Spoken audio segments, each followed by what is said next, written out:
For today's video guys, ayan, nagbabalik ang ating part 3 ng ating Balenciana. Ayan, ating ilalagay na dito sa malaking kaldero para ihalo yung ating gulay. Ayan, itataktak natin dito paunti-unti. Bali, sampihin lang natin siya. Malagkit masyado itong ating malagkit na sinaing. Ayan, naparami ang ating turmeric powder kaya masyadong madilaw. Dapat pala konting turmeric lang ating nailagay para hindi masyadong madilaw. Tapos sinamahan natin ng bigas na hindi malagkit para hindi masyadong malambot. Yan, lipat lang natin siya dito sa malaking lagayan para pag naghalo tayo ng gulay ay medyo malaki-laki naman ang ating paghahaluan. Yan, medyo marami na. Marami ang ating nilagay dito sa lagayan na to. Medyo mahirap lang ilipat kasi nga nagkaroon ng tutong. Alam mo yung tutong na ano yung sa sinaing. Nagkaroon ng maraming tutong itong ating sinaing ng malagkit. Yan, halo-haloin lang natin yan ng ganyan. Ipatas lang natin ng konti. Tapos dito sa kaldero meron pang natira kaya ating sasairin lang na sasairin at ilalagay natin dito sa mga kasamahan niya para maraming laman itong kaldero na ito. Ayan, ilagay lang natin siya dito. Ayan, side lang natin dito yan sa kaldero. Ito, ang dami pang tutong na natira. Sayang naman. Pero yan, hindi yan matatapon. Ating sasairin yan mamaya ng konti. Medyo babaran lang natin ng konting tubig para malambot at saka hindi siya masyadong dumikit doon sa kaldero, doon sa rice cooker pala.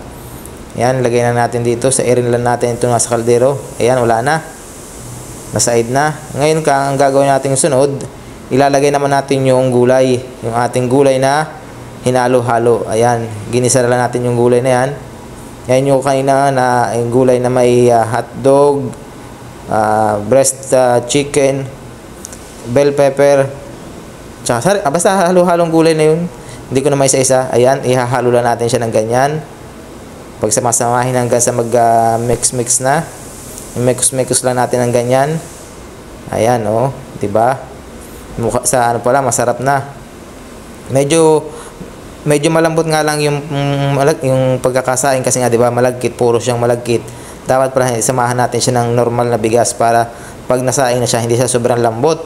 Ayan, ihalo-halo lang natin yan ganyan hanggang sa mag-blend ng maayos ng husto yung karne at saka yung kanin na malagkit.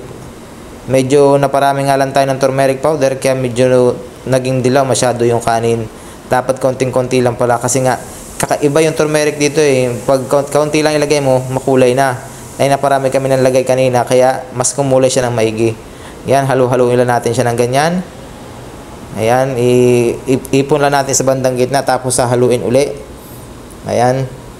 Haluin natin siya ng maigi ng haluin para magsama-sama yung mga karne, yung hotdog, yung chicken at saka yung atay ng manok. Tapos may bell pepper, may green peas, may basta sari-sari ang gulay na laman yan. Ayan. Ayusin lang natin ito, linisin lang natin itong sampi kasi nga dumikit masyado. Ayan, ihalo ulit natin. Ayan, ngayon sa part na yan, nag-iisip kami kung ano ba kung okay na ba to, kung may kulang. Ayan, yung pala kulang yung itlog. Kailangan pa rin palang ihalo yung itlog, nakalimutan na.